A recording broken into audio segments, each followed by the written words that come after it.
Good morning आप सभी को। सब बढ़िया आप लोग पढ़ लिख रहे हो? कल से अच्छा परसों से धनतेरस है ना, तो दीपावली मनाने के लिए तैयार हैं आप सभी? ठीक, चलिए चलिए देखते हैं बेटा। आज हम अध्याय 9 किरण प्रकाशी का हमारा ब पॉइंट है जिसका नाम क्या है? अपवर्तन, जिसको हम क्या कहते हैं? रिफ्रेक्शंस भी कहते हैं। ठीक है, रिफ्रेक्शन। ठीक है, ये अपवर्तन क्या होता है बड़े ध्यान से समझेंगे। ये एक समतल है, एक ये पृष्ठ है, क्या है? एक सतह है। जब कोई प्रकाश की किरण किसी सतह पर आपतित होती है और हम वहां पर क्या रहता है, वहां पर लंब खींच देते हैं, तो अभिलंब की ओर क्या होता है? वह झुक जाता है। इसे क्या कहा जाता है? इसे अपवर्तन कहते हैं। समझ में आया आप लोग को? आया जी? ये एयर है और ये क्या है? ग्लास है। ठीक है, एक कंडीशन यहाँ पर हम ये देखते हैं कि जब कोई प्रकाश की किरण किसी सतह पर आपतित होता है और वो कहाँ से आता हो? ग्लास से आता हो। एक ग्लास एक माध्यम है और एयर में अगर एंट्री करता हो तो क्या करता है? वह अभिलंब से दूर हट जाती है। इसे हम क्या कहते हैं? इसे हम बताइए। ये भी अपवर्तन है, लेकिन आखिर इन दोनों कंडीशन में ऐसा क्या हो रहा है कि एक झुक रही है और एक क्या हो रहा है? दूर जा रहा है। इसको समझने के लिए सबसे पहले हम एक टॉपिक पर बात करते हैं, सरल माध्यम और सघन, सॉरी विरल माध्यम और सघन माध्यम। ठीक है, कि डेंसर और रेयर मीडियम क्या होता है? विरल माध्यम और सघन माध्यम, ये मैं कई बार बोलते रहता हूँ। ये क्या होता है आप जानते हैं? हाँ बोलिए, क्या होता है? विरल माध्यम जैसे हवा, सघन माध्यम कांच। विरल माध्यम, रेयर मीडियम और सघन मतलब डेंसर मीडियम। ठीक है, विरल माध्यम क्या होता है? जब कोई प्रकाश की किरण वायु या निर्वात से किसी माध्यम में क्या हो जाए। ठीक है, जैसे चलती हो या उसे क्या कहते हैं? उसे हम विरल माध्यम कहते हैं। क्या कहते हैं? विरल माध्यम किसे कहते हैं? जब कोई प्रकाश की किरण विरल माध्यम से सघन माध्यम में प्रवेश करती है तो अभिलंब की ओर क्या होती है? वह झुक जाती है। ये अभिलंब की ओर क्या होगा? झुक जाएगा। जबकि अभिलंब से क्या हो? अगर देखो, यदि कोई प्रकाश की किरण सघन से विरल माध्यम में प्रवेश करे तो वो क्या होगा बताइए? अभिलंब से दूर हटेगा। और अगर विरल से सघन में जाएगा तो अभिलंब की ओर झुक जाएगा। जैसे यहाँ पे अगर हम विरल और सघन की बात करें, ठीक है, तो जैसे एयर से मान लीजिए ग्लास में गया तो वो विरल माध्यम से, मतलब जहां पर उसके अणु क्या है? दूर दूर है। लेकिन अगर किसी माध्यम में जा रहा है, जैसे मान लीजिए ग्लास में, तो उसके जो अणु है आपस में क्या है? पास पास है, तो उसकी ओर क्या हो जाएगा? वह झुक जाएगा। समझ रहे हैं? विरल मतलब क्या हुआ? समझे कि नहीं? विरल मतलब क्या हुआ? जैसे आप वायु को, निर्वात को विरल बोल सकते हैं, ग्लास को, वाटर को, इन सभी को आप सघन बोल सकते हैं। लेकिन अगर मैं, ठीक है, समझे कि नहीं यहाँ तक आप लोग? लेकिन एक चीज और कि ग्लास और अगर वाटर में हम कंपेयर करें तो उसमें भी विरल और सघन होगा। ऐसा नहीं है कि दोनों जो है, ये मत समझ लेना आप लोग। समझ रहे मैं क्या कहना चाहता हूँ? ठीक है, एक चीज याद रखना, यदि कोई भी विरल माध्यम से सघन में जाएगा तो उससे और झुकेगा, और अगर दूर सघन से विरल में जाएगा तो उससे दूर हटेगा। तो यहाँ पे देखिए यही कंडीशन हो रहा है। ये सघन से विरल में आ रहा है इसलिए दूर हट गया। और ये ऐसा क्यों हुआ? इसके और कई कारण है, ऐसी बात नहीं कि यही कारण है। जो प्रकाश की जो चाल होती है अलग अलग माध्यम में भिन्न भिन्न होती है। बात आप हमेशा याद रखना। आप जानते हैं प्रकाश की चाल कितना होता है? 3 × 10⁸ मीटर सेकेंड। ठीक है, 3 × 10⁸ मीटर सेकेंड ये प्रकाश का वेलोसिटी है, प्रकाश की चाल होती है। तो याद रखिएगा, प्रकाश की चाल अलग अलग माध्यम में अलग अलग होता है। याद रहेगा? ठीक, समझे यहाँ तक? चलिए, अपवर्तन क्या है? जब कोई प्रकाश की किरण, देखिए डेफिनेशन ऐसे कर सकते हैं, जब कोई प्रकाश की किरण विरल माध्यम से सघन माध्यम की ओर आए तो वह अभिलंब की ओर क्या हो जाए? झुक जाती है, उसे हम अपवर्तन कहते हैं। या दूसरा डेफिनेशन ये भी देख सकते हैं, यदि कोई प्रकाश की किरण किसी सतह पर आपतित होता है तो वह अभिलंब की ओर क्या हो जाता है? वह झुक जाता है। उसे हम क्या कहते हैं? उसे हम अपवर्तन कहते हैं। बोलिए, समझ में आप लोग को? अपवर्तन को और अच्छे से समझने के लिए हम यहाँ पर समझते हैं अपवर्तनांक क्या होता है। क्या क्या होता है अपवर्तनांक, ठीक है। तो सबसे पहले अपवर्तनांक को समझने के लिए हमें क्या करना पड़ेगा, अपवर्तन का जो नियम होता है, अपवर्तन का नियम, लॉ ऑफ रिफ्रैक्शन, अपवर्तन का नियम, पहला नियम क्या कहलाता है, आपतित किरण, अपवर्तित किरण और अभिलंब ये तीनों एक ही तल पर होते हैं, आप देख सकते हैं।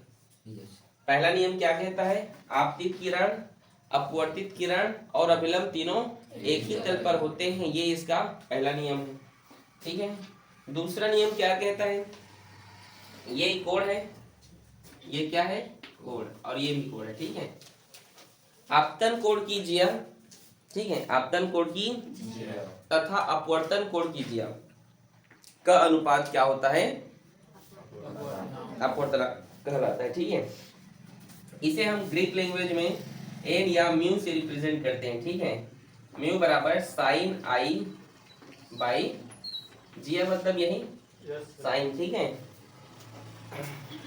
समझे कि नहीं आप लोग यहाँ तक, फिर से बताऊं क्या, इसे स्नेल का नियम कहते हैं। आपतन कोण की जिया और अपवर्तन कोण की जिया में एक निश्चित अनुपात होता है, क्या होता है, एक निश्चित अनुपात होता है, इसे हम स्नेल का नियम या अपवर्तनांक कहते हैं। समझे कि नहीं। इसके लिए आप एक और सूत्र देख सकते हैं, mu equals to V1 by V2। इसका मतलब क्या है, मान लीजिए प्रकाश की चाल यहाँ पर V1 है और यहाँ पर क्या है V2 है, उस कंडीशन में ये क्या है, उसके लिए एक फॉर्मूला है, ठीक है। समझे कि नहीं। तो इस तरीके से आप लोग को ये फॉर्मूले लर्न होने चाहिए, ठीक है। अब हम पढ़ते हैं अपवर्तनांक, जिसके बारे में मैंने भी कहा, अपवर्तनांक को म्यू से रिप्रेजेंट करते हैं। अपवर्तनांक के प्रकार, अपवर्तनांक दो प्रकार के होते हैं, एक होता है निरपेक्ष अपवर्तनांक और दूसरा होता है सापेक्ष अपवर्तनांक, ठीक है। स्टार्ट करें, इसको मिटा दे रहा हूँ, ठीक है। समझ आ रहा है ये लेक्चर। निरपेक्ष अपवर्तनांक, एब्सोल्यूट रिफ्रैक्शन इंडेक्स, ठीक है। हम पढ़ रहे हैं अपवर्तनांक के प्रकार। एक होता है निरपेक्ष अपवर्तनांक,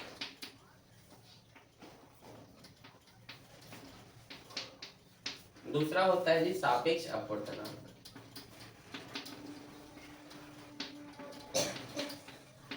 तो निरपेक्ष अपवर्तनांक क्या है और सापेक्ष अपवर्तनांक क्या है। नि मतलब नहीं या निर्वात में, ठीक है, निर्वात में, निर्वात या वायु, ठीक है, वैक्यूम या एयर, ठीक है। वायु या निर्वात में जब कोई प्रकाश की किरण, वायु या निर्वात में जब कोई प्रकाश की किरण चल कर आए और किसी माध्यम में प्रवेश करे, जब कोई प्रकाश की किरण वायु या निर्वात से चल कर आए, ध्यान सुनिए, जब कोई प्रकाश की किरण, बोलो, जब कोई प्रकाश की किरण वायु या निर्वात से चलकर किसी माध्यम में प्रवेश करती है, किसी माध्यम में क्या करती है, प्रवेश करती है, तो निर्वात के सापेक्ष, तो बोलिए, निर्वात के सापेक्ष उस माध्यम के अपवर्तनांक को हम क्या कहते हैं, निरपेक्ष अपवर्तनांक कहते हैं।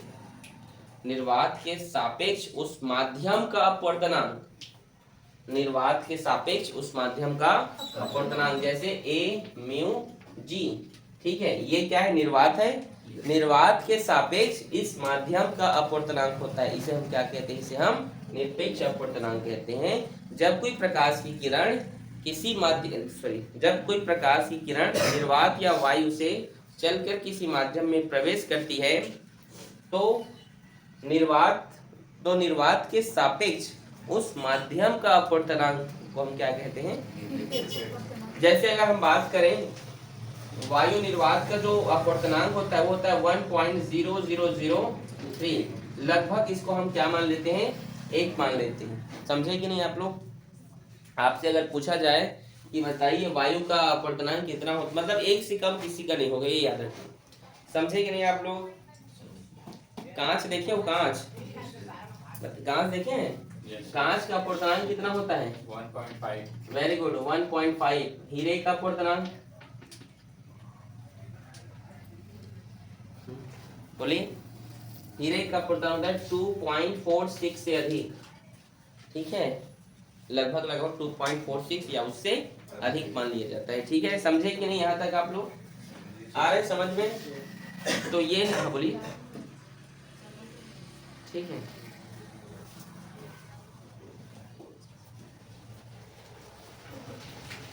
ठीक है, कोई दिक्कत यहाँ तक? आगे बढ़े, बढ़े आयुष। अगला है हमारा यहाँ पे सापेक्ष अपवर्तनांक क्या है। तो सापेक्ष अपवर्तनांक आप समझ गए, जब भी प्रकाश की किरण एक माध्यम से दूसरे माध्यम में जाए उसे क्या कहते हैं? हम सापेक्ष अपवर्तनांक कहते हैं। कोई दिक्कत किसी को? बताइए, नहीं ना? ठीक, समझे? या निरपेक्ष अपवर्तनांक के लिए हम एक फॉर्मूला भी लिख सकते हैं, क्या? Mu equals to c by v. ठीक है, जहां पर भी क्या है? प्रकाश का चाल है। क्या है? भी प्रकाश का वेग है। और सी क्या है यहाँ पर? सॉरी उल्टा बोल रहा हूँ। सी प्रकाश की चाल है। सी क्या है जी? प्रकाश की चाल है। और भी क्या है? प्रकाश के माध्यम का चाल है। याद रखेंगे, इसके लिए फॉर्मूला है। तो एक और डेफिनेशन आप क्या बोल सकते हैं? बताइए। निरपेक्ष अपवर्तनांक की एक और परिभाषा ये हो सकता है, निर्वात या वायु में प्रकाश की चाल। निर्वात या, यह है निर्वात, सी मतलब निर्वात या वायु। निर्वात या वायु में प्रकाश की चाल तथा माध्यम में प्रकाश की चाल, मतलब माध्यम में प्रकाश की चाल के अनुपात को क्या कहा जाता है? निरपेक्ष अपवर्तनांक कहते हैं। समझे कि नहीं? समझे? और आप जानते हैं प्रकाश की चाल कितनी होती है? 3 × 10⁸ मीटर सेकेंड। समझे कि नहीं? सापेक्ष अपवर्तनांक समझ में आया आप लोग को? जब कोई प्रकाश की किरण, एक माध्यम वाटर है और एक माध्यम ग्लास है, तो जब इस प्रकार से हो जाए उसे हम क्या कहते हैं? सापेक्ष अपवर्तनांक। ठीक, कोई दिक्कत? आखिर कोई प्रकाश की किरण अभिलंब की ओर क्यों झुकता है, इस पर हम बात करते हैं। यदि कोई, आपने अभी मैंने पूछा, आपने बताया नहीं उत्तर कि क्यों झुकता है। आप बताए क्या? नहीं बताए। लेकिन कोई प्रकाश की किरण जो है आप जानते हैं इस प्रकार से आता है और क्या होता है? अभिलंब की ओर ये झुक जाता है। देखिए क्यों झुकता है, तो चलिए इसको हम मैथमेटिकल तरीके से समझते हैं। आप जानते हैं, क्या जानते हैं? म्यू इक्वल्स टू क्या होता है? Sine i by sine r. Equation number first. और कहाँ से आ रहा है ये? एयर से ग्लास। तो ये ए और इसका माध्यम हो गया यहाँ पे जी। समझे कि नहीं? एक और डेरिवेशन, एक और फॉर्मूला जानते हैं आप, वो होता है वी ए बाई वी जी। यहाँ पे 1 और 2 लिखे थे आप, लेकिन 1 की जगह आप क्या लिख लें? एयर लिख लें, और उसकी जगह क्या लिख लें आप? ग्लास लिख लें। समझे कि नहीं? समीकरण 1 और 2 को आप ध्यान देखिए, दोनों बराबर हैं, मतलब उनका एलएचएस इक्वल दिख रहा है कि नहीं? तो जब एलएचएस इक्वल है तो क्या इसको हम ऐसे लिख सकते हैं? समीकरण 1 और 2 से, 1 और 2 से। आप लोग अच्छे से लिखा करो, समीकरण 1 तथा 2 से। तो sine i by sine r equals to v a by v. अब आप देखिए यहाँ पर वी ए का, यहाँ पर कॉन्सेप्ट समझना, जो वी ए है अंश में है, अंश में मतलब वो बड़ा है, किससे बड़ा है? वी जी से बड़ा है। तो अगर वी ए वी जी से बड़ा है तो साइन आई भी क्या होगा? आई भी आर से बड़ा होगा, समान है उसके। तो अगर ए बड़ा है तो आई भी बड़ा होगा। तो इसका कारण क्या है आप समझिएगा, यहाँ पे वी ए वी जी से बड़ा है, एक फैक्ट है। एक क्या है? एक फैक्ट है, जिसके कारण आपको मैं बताना चाहता हूँ क्यों फैक्ट है। क्योंकि विरल माध्यम में है, प्रकाश किसमें है? बताइए। प्रकाश का वेग विरल माध्यम में अधिक होता है, ये आप याद रखिएगा। प्रकाश का जो वेलोसिटी होता है, लाइट की जो वेलोसिटी होती है, वो विरल में अधिक होता है, ये बात आप याद रखना। तो इसके कारण आप क्या बोल सकते हैं? आई भी, ये जो साइन आई है, ठीक है, ये क्या हो जाएगा? साइन आर से बड़ा हो जाएगा। इसका इनवर्स लेकर हम साइन को कटा देंगे तो आई आर हो जाएगा। होगा कि नहीं? देखिए यहाँ पे मैं ये क्या बताता है थ्योरम, ये भी आपको समझना जरूरी है। ये क्या बताना चाहता है? ये बता रहा है, ये क्या बता रहा है कि जो आई है, आप जानते हैं ये आई है, इसके मान को बड़ा होना पड़ेगा और इसके मान को छोटा होना पड़ेगा, ये कहना चाह रहा है। इसीलिए अभिलंब की ओर क्या हो जा रहा है? वो झुक जा रहा है। और आप ये भी एक मैथमेटिकल तरीके से ये देखो, प्रूफ हो गया कि नहीं? गणितीय अवधारणा से ये प्रूव भी हो गया गणितीय तरीके से कि यहाँ पर आई के मान को बड़ा होना पड़ेगा। क्यों बड़ा होना पड़ेगा? क्योंकि विरल माध्यम में क्या होता है, प्रकाश की चाल अधिक होती है, ठीक है। और आप जानते हैं प्रकाश की जो चाल होती है अलग अलग माध्यम में अलग अलग होती है, इसलिए उसकी ओर क्या होती है, झुकती है। समझे कि नहीं? किसी कोई समस्या नहीं? ठीक, नोट करो। अगला हमारा यहाँ पे टॉपिक है प्रकाश की उत्क्रमणीयता का सिद्धांत।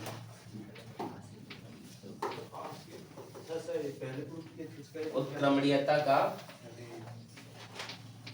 सिद्धांत,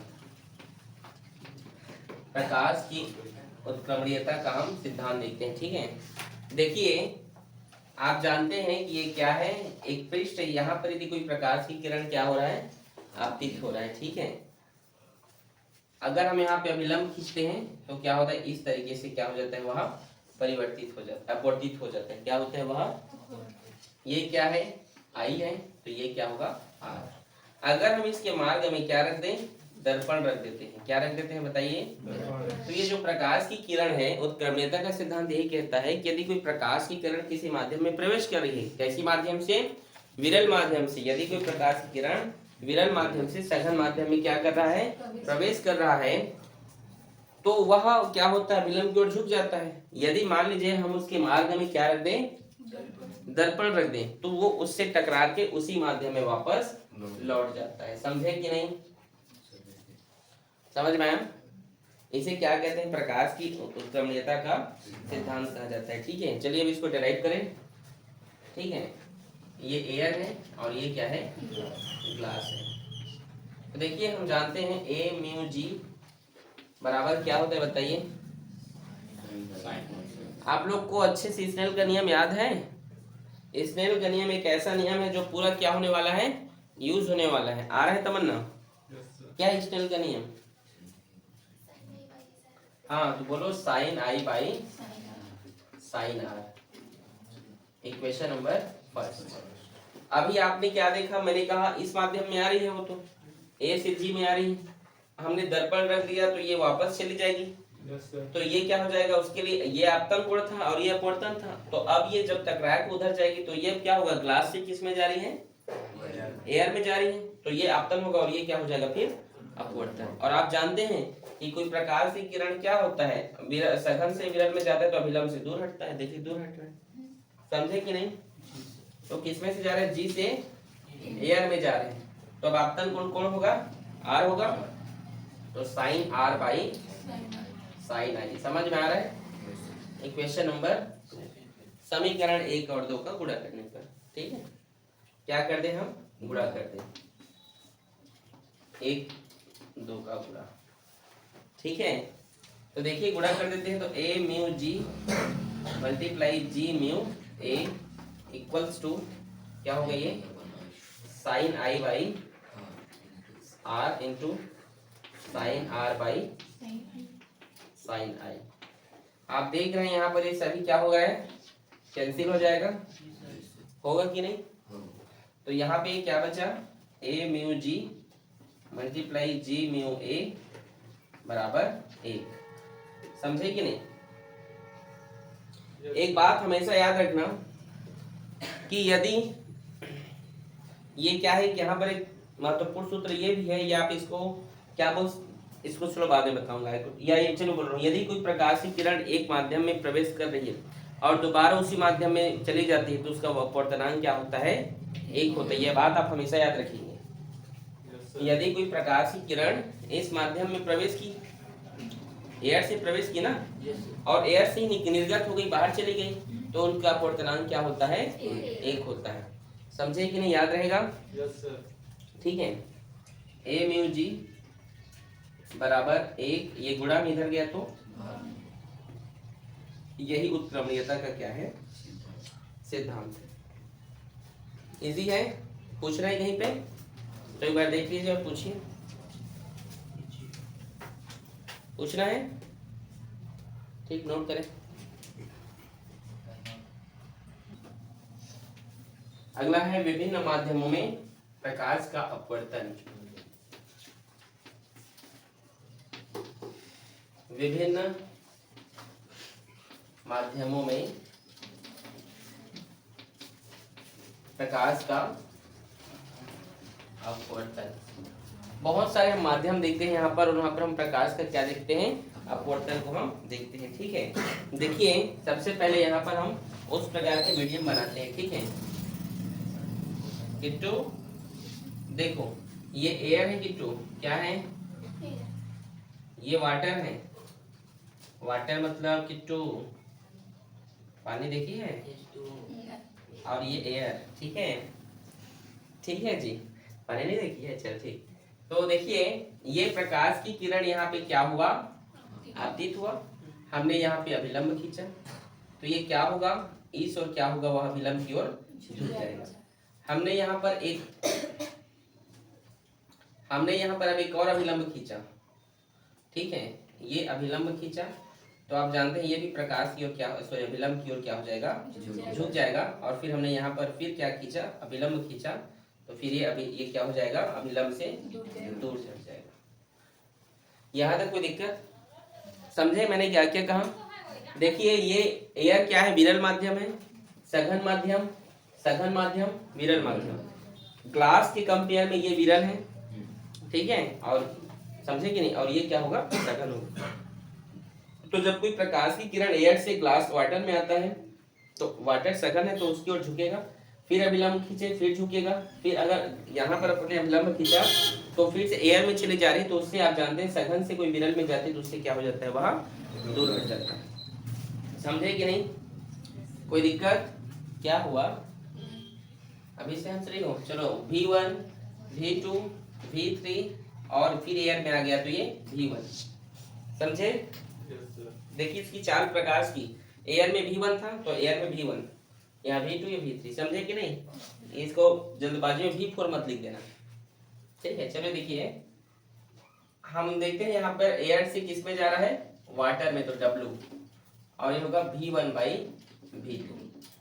कोई दिक्कत, इक्वेशन नंबर फर्स्ट। फिर किस में जा रहा है, वाटर से ग्लास में, तो वाटर और ये glass, V2 V3, equation number 2। अब ग्लास से किस में जा रहा है, ग्लास से एयर में जा रहा है, ये होगा V3 और V1, इक्वेशन नंबर 3। ठीक है, अब इक्वेशन नंबर 1 2 3 का क्या कर दीजिए, आप गुणा कर दीजिए। ठीक है, गुणा कर दीजिए समीकरण 1 2 और 3 का।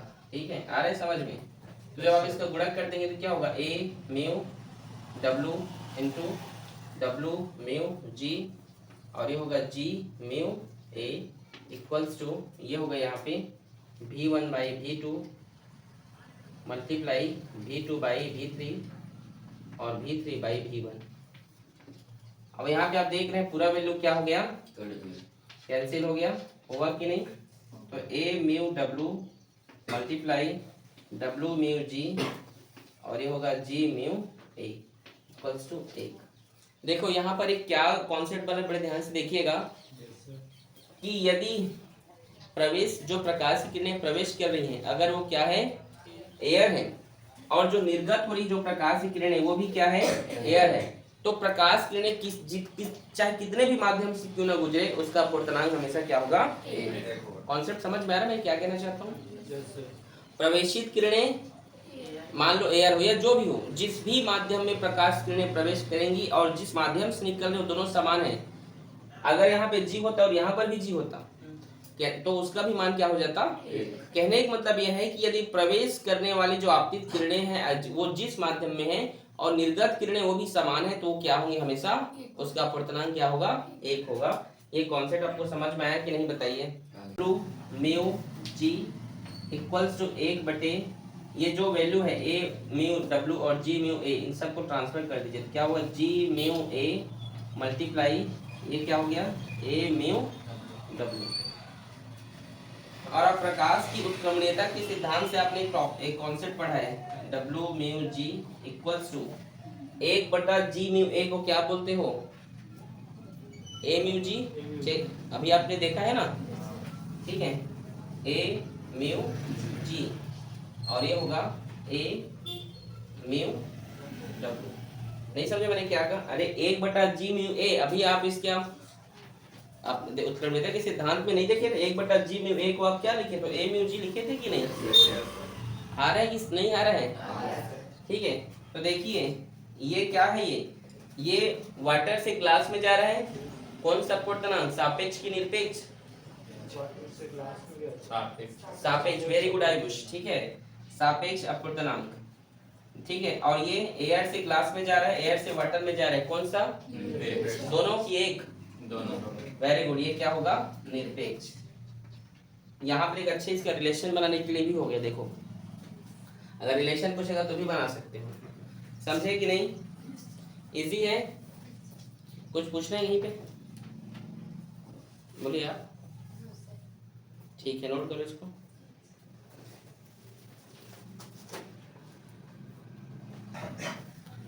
अगला है हमारा पार्श्विक विस्थापन।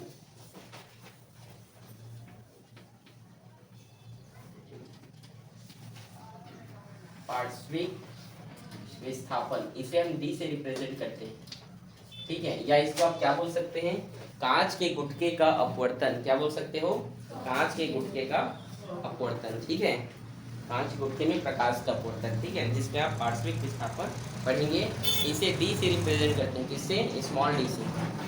तो चलिए एक फिगर ड्रॉ करते हैं। ये कांच का गुटका है, किसका गुटका है? ये कांच का गुटका है, ए बी सी डी, ठीक है। यहाँ पर आप एक कांच का गुटका देखिए, ए बी सी डी। ए और बी का जो मोटाई है, जो कांच की जो मोटाई है वो क्या है? टी है। सपोज दैट क्या कर लीजिए, टी ले लो। एक प्रकाश का किरण, देखिए यहाँ पर एक प्रकाश का किरण इस तरीके से आपतित हुआ, हमने यहाँ पर अभिलंब लिया। क्या लिया हमने? अभिलंब। मान लीजिए इस अभिलंब का मैं नाम दे रहा हूँ एम और एन, ठीक है। तो आप जानते हैं कि अगर कोई विरल माध्यम से सघन माध्यम में जाए, ये एयर है, ठीक है, एयर से आ रही प्रकाश की किरणें, तो सघन माध्यम में जाता है, ये ग्लास है, तो क्या होता है वह इस तरीके से क्या होता है, वह झुक जाता है, ठीक है, आपको पता है। मान लीजिए आप यहाँ पर क्या कर दे, फिर एक अभिलंब खींच दे, ठीक है, तो क्या होता है, वह दूर हट जाता है। क्या हट जाता है? वह प्रकाश की किरणें उससे क्या हो जाती है, उससे विचलित हो जाती है। समझे कि नहीं? समझ में आया? आया कि नहीं जी? ठीक है, कोई दिक्कत किसी को? समझे कि नहीं? यहाँ तक बताइए, बताइए पहले समझ में आया कि नहीं? आप देखिए पार्श्विक विस्थापन एक्चुअल में है क्या, यहाँ पर जो प्रकाश की जो किरणें हैं ये विस्थापित हुई है, ठीक है, ये क्या हुआ है, यहाँ विस्थापित हुआ है, लेकिन विचलित नहीं हुआ है। विचलित कहने का मतलब आप ध्यान से देखो, प्रकाश की किरण इसी माध्यम में, देखो अभी ग्लास से किस में गया, ये एयर में आ गया ना। देखिए ये प्रकाश की किरणें ये होनी चाहिए था, यही होता ना प्रकाश का जो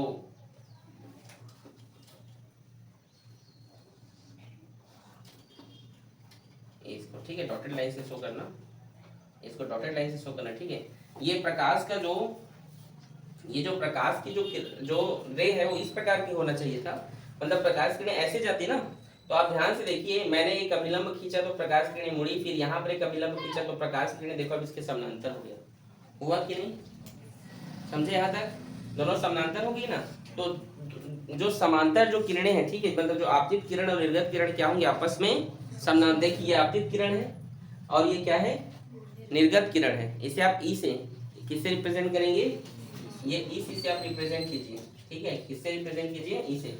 आपतित किरण और निर्गत किरण आपस में क्या हो गए हैं, समानांतर हो गए हैं। देख लीजिए, ये इसकी दिशा ये होनी चाहिए था और लास्ट में देखिए इसकी दिशा इस प्रकार से ये हो गई, हुआ कि नहीं? उसके समानांतर हुई है कि नहीं? तो चलिए यहाँ पर हम इसका कुछ नाम देते हैं, इसका नाम हम पी रखते हैं, पी क्यू आर एस, ठीक, ओके। यहाँ पर मैं एक लंब डाल दिया हूँ, क्या डाल दिया, एक लंब, इसे मैंने एल नाम दे दिया है। क्या नाम दे दिया है? एल। और इसके आर से एल तक की दूरी क्या माना मैंने, डी माना, ठीक है। ये आई है तो ये आर होगा, होगा कि नहीं? समझे कि नहीं? नहीं समझे? नहीं समझ रहे हो क्या? ये आपतन गुण है तो ये 40 होगा कि नहीं? और एकांतर कोण के कारण ये जो लंब खींचा गया है ये भी क्या होगा, ये भी आर होगा, ये वाला पॉइंट आर होगा ना, समझे कि नहीं। फिगर थोड़ा वो हो गया नहीं, कंजेक्शन हो गया पूरा। देखिए ये आई है तो ये आर हुआ, तो एकांतर कोण कारण ये भी आर होगा ना। और आप ध्यान दीजिए यहाँ पे जो ये जो कोण है ये देखो, ये पूरा कोण तो आई होगा, आई के बराबर है, इसके सम्मुख कोण है तो मैं पूरा ना लेकर सिर्फ ये बोलूं कि इतना ही एंगल कितना है, ये जो एंगल है ये कितना है, ये जो कोण बन रहा है ये वाला तो आर हो गया, ये वाला कितना होगा, तो इसे आप क्या लिख सकते हो, आई माइनस आर। मतलब ये टोटल में आप आर को घटा देंगे तो आपको वैल्यू गिवन हो जाएगा, समझे कि नहीं। सर डायग्राम थोड़ा बड़ा बनाइए, कचरा जैसे हो गया। चलिए डायग्राम थोड़ा चेंज कर देते हैं, ठीक है। ध्यान से देखिएगा, ये कांच का क्या है, एक गुटका है। गुटका। प्रकाश की किरणें यहाँ से आपतित हुआ, हमने यहाँ पे अभिलंब खींचा, ये इस ओर क्या हो गया, मुड़ गया। अब ये प्रकाश की किरणें इस ओर चली जाएगी, ठीक है। इसकी प्रकाश की जो दिशा है ये इस तरीके से इसके समानांतर हो गया। आप स्केल पकड़ के बनाइएगा ये, ठीक है, समझे कि नहीं। ये प्रकाश की किरण आपतित हुआ, अभिलंब खींचा तो ये अपवर्तित हो गया, इधर झुक गया। फिर मैंने यहाँ पर एक अभिलंब खींचा तो प्रकाश की किरणें सघन से विरल में जाएगा तो क्या हो गया, वहां दूर हट गया उससे, ठीक। यहाँ तक कोई दिक्कत। तो इसकी जो दिशा है इसके समानांतर हो गया कि नहीं, मतलब ये इस दिशा में जाए तो ये समानांतर होगा कि नहीं, यहाँ पर इस तरीके से। ये आई है तो ये क्या होगा, आर होगा। एकांतर कोण है तो ये भी क्या होगा, आर होगा, समझे यहाँ तक। अब देखिए यहाँ पे मैंने एक अभिलंब डाला जिसे मैंने इनकी दूरी मैंने क्या बोला, डी दिया। इस अभिलंब को मैंने एम एन से रिप्रेजेंट किया। ये एक गुटका है कांच का, ए बी सी डी, समझ में आ रहा है। कांच का गुटका है, एयर से ग्लास में जा रहा है, कांच के गुटके में। दूसरी बात यहाँ पे और नाम देते हैं इसको पी क्यू आर एस और इसे मैंने एल नाम दिया, ठीक है। यहाँ पे ये निर्गत किरणें हैं तो ये निर्गत कोण हो गया, बाहर का कोण हुआ ना। आप समझे, जी सर। फिगर समझ में आया। जी। एक बार और समझाता हूँ। प्रकाश की किरणें यहाँ से कांच की गुटके में आपतित हुआ, मैंने अभिलंब खींचा ए में, फिर जो ये क्या हुआ इसकी ओर झुक जाएगी। फिर यहाँ पर मैंने एक और अभिलंब खींचा तो वो क्या होगा, प्रकाश की किरण उससे दूर चली जाएगी। ये तो कैसे दूर जाएगी, आपतित किरण की वो दिशा, मतलब ये दोनों क्या हो गए, समानांतर हो गए। आपतित किरण और निर्गत किरण आपस में क्या हो गया जी, समानांतर, ठीक है। ये कांच के गुटका है जिसकी मोटाई, कांच के गुटके की मोटाई क्या लिया मैंने, टी लिया, ठीक है। अब डेरिवेशन स्टार्ट करो, ठीक है, समझे। अच्छा यहाँ पे देखो, यहाँ पे ये जो कोण है ये टोटल सम्मुख कोण है तो ये पूरा क्या होगा, आई होगा ना। तो अगर मुझे क्या चाहिए, सिर्फ ये वाला कोण चाहिए तो मैं क्या कर सकता हूँ, आई माइनस आर, समझे कि नहीं, ये वाला कोण, ठीक है। कोई दिक्कत, ठीक है। चलिए यहाँ पर एक त्रिभुज बन रहा है, त्रिभुज क्यू आर एन, एन मतलब ये एन है ना, ये यार खींचा लिखा हो, मतलब ये एन है। एक समकोण त्रिभुज बन रहा है ना, क्यू आर एन, ठीक है। लिखिए समकोण त्रिभुज क्यू आर एन से कॉस आर निकाल रहा हूँ, ठीक है। क्या निकाल रहा हूँ, ये आर है ना, कोण आर है यहाँ पे, कॉस आर। कॉस क्यों निकाल रहा हूँ भाई, इसलिए निकाल रहा हूँ क्योंकि जो है मुझे क्यू एन का वैल्यू यहाँ पर गिवन है। तो जानते हैं cos थीटा बराबर क्या होता है, दूसरा चौक ले लेते हैं यहाँ पे, बताइए क्या होता है। cos थीटा बराबर क्या होता है, आधार बटे कर्ण। तो ये थीटा है, थीटा का सामने वाला लंब होगा तो कर्ण क्या हो गया, क्यू एन कर्ण, सॉरी क्यू एन क्या हो गया, आधार हुआ, सामने वाला लंब हो गया। थीटा का सामने वाला क्या होता है, लंब, तो ये क्या हो गया, आधार हुआ। क्यू एन क्या हो गया यहाँ पे, आधार, और कर्ण क्या होगा, क्यू आर क्या हो गया यहाँ पे, कर्ण। बोलो समझे। आगे देखिए cos r Q N, Q से एन, ये इस कांच की गुटके के बराबर है जिसका वैल्यू क्या दिया गया है यहाँ पे, टी क्यू आर। ये इधर से इधर गया तो भाग में चला, गुणा में चला गया, ये गुणा में इधर गया तो भाग में। इक्वेशन नंबर फर्स्ट, समझे। एक और समकोण त्रिभुज आप देख रहे हैं, समकोण त्रिभुज क्यू आर एल, देखिए ना, ये देखो ये है ना, ये देखो, है ना समकोण त्रिभुज। समकोण त्रिभुज क्यू आर एल से हम निकालते हैं साइन थीटा, और थीटा की जगह क्या है यहाँ पे आई माइनस आर, ठीक है। और साइन थीटा बराबर क्या होता है, लंब बटे कर्ण। थीटा का सामने वाला क्या होता है, लंब, मतलब आर एल क्या है यहाँ पे लंब है, और कर्ण क्या होगा, ये होगा क्यू आर। क्यू आर क्या हो गया, कर्ण। तो आप जानते हैं आई माइनस आर बहुत छोटा कोण होता है। आई माइनस आर क्या है, बहुत ही छोटा कोण है, ठीक है।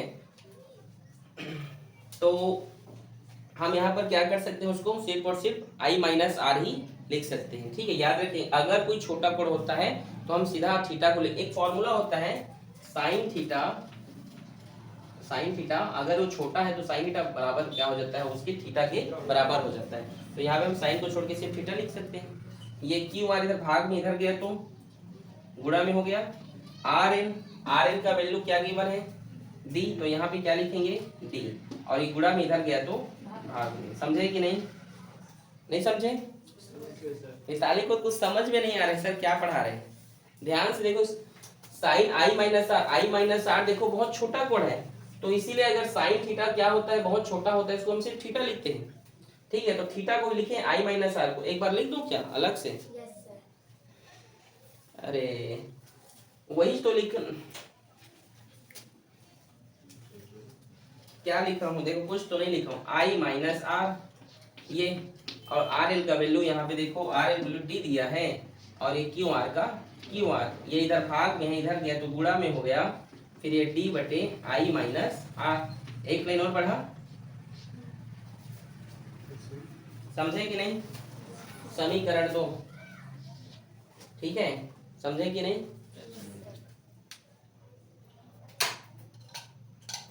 आया समझ में?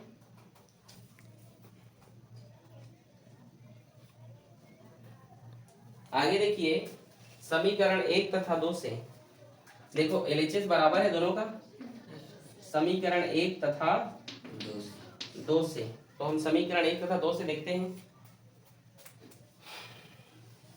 कहाँ है जी, हाँ, टी बाई कॉस आर बराबर d by i minus r. और यहाँ पे आप जानते हैं आई डी क्या है, पार्श्विक विस्थापन को हम किससे रिप्रेजेंट करते हैं, स्मॉल डी से, मैंने बोला था। तो डी को यहीं पे छोड़ देता हूँ, डी वहीं पर है। आई माइनस आर क्या हुआ, इधर भाग में इधर गया तो गुणा में, तो ये आई माइनस आर, ठीक है। और नीचे में क्या है यहाँ पे कॉस आर, समझे कि नहीं? ये डी यहीं पर है, बस उसको अच्छे से लिखा हूँ, ये भाग में तो इधर गया तो गुणा में, ये अपनी जगह पर ही है, समझे? और आप जानते हैं आर भी बहुत छोटा कोण है, अपवर्तन है, अपतन से छोटा ही होता है, आप जानते हैं ये बहुत छोटा कोण है, तो उसको हम नेग्लिजिबल या उसको हम जीरो मान लेते हैं। और कॉस जीरो का वैल्यू क्या होता है, 1 होता है, तो नीचे में 1 का कोई मतलब नहीं रहा। याद रखना, कॉस आर भी बहुत क्या है, छोटा कोण है। तो यहाँ भी क्या बचा, d equals to t i minus r. ये क्या है, पार्श्विक विस्थापन के लिए एक छोटा सा सूत्र है, बट इसको और आगे कैसे बनाना है वो भी देखिए। यहाँ पर आप क्या करें, आई को कॉमन ले लीजिए, तो क्या होगा, आई कॉमन लेने पर 1 माइनस आर बटे आई होगा। इसमें इंक नहीं है, ठीक है, देखता हूँ दूसरे में होगा तो, समझे कि नहीं? यहाँ पे आई कॉमन हो गया तो यहाँ 1 बचेगा, माइनस माइनस, और आर साइड आई नहीं है तो उसका भाग करते हैं, पता है ना आपको, ठीक है। ये भी आप पार्श्विक विस्थापन के एक सूत्र होता है। इसको और आगे कैसे बनाते हैं, स्नेल के नियम से। किसको किसको पता है स्नेल का नियम? स्नेल का नियम क्या होता है, mu equals to sine i by sine r. और साइन आई साइन आर बहुत छोटा होता है, बहुत छोटा होता है, तो हम उसको क्या लिख सकते हैं, mu equals to i by r लिख सकते हैं, लिख सकते हैं कि नहीं? तो यहाँ पे यदि मान लीजिए हमारा फॉर्मूला r बाई आई है, तो r इधर भाग में इधर गया तो गुणा में, i इधर गुणा में इधर गया तो, और म्यू इधर गुणा में इधर गया तो भाग में 1 बाई म्यू। समीकरण ये 3 था, समीकरण 3 से, समीकरण 3 से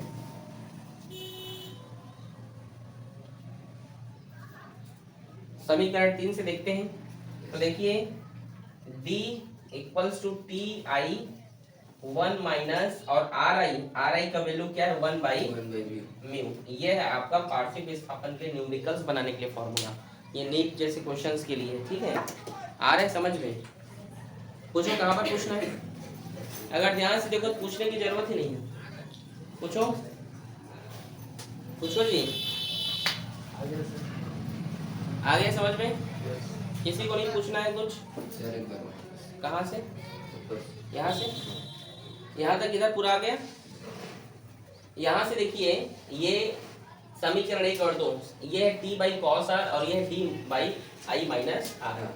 ये डी यहीं पर है, ये भाग में इधर गया तो गुणा में, कॉस आर अपने जगह पे है। आर इतना छोटा है तो उसे हम क्या मान लेते हैं, जीरो मान लेते हैं या नेग्लिजिबल कर देते हैं। तो जीरो मान लेते हैं। कॉस जीरो का वैल्यू क्या होता है? आर को अगर जीरो मानोगे तो कॉस जीरो क्या हुआ? 1 हुआ। तो नीचे में 1 का कोई मतलब नहीं रहा। आई को तो फॉर्मूला हो गया टी बराबर टी माइनस आर। यहाँ पे आई को कॉमन लिए तो यहाँ 1 बचा, माइनस आर का आर, इधर आई नहीं है तो आई का भाग करोगे। फिर स्नेल का नियम जानते हो, मी बराबर sine i by sine r. और आप जानते हैं ये अगर छोटा है तो साइन थीटा बराबर हम सिर्फ थीटा को लिखते हैं। तो आई बाई आर, आर इधर भाग में इधर गया तो गुणा में, आई इधर गुणा में इधर गया भाग में, म्यू इधर गुणा में इधर गया तो भाग में। बस इसका मान को फिर समीकरण 3 में रख दो। इजी है। आज के लिए बस इतना ही, मिलते हैं कल एक नए लेक्चर के साथ, ठीक है।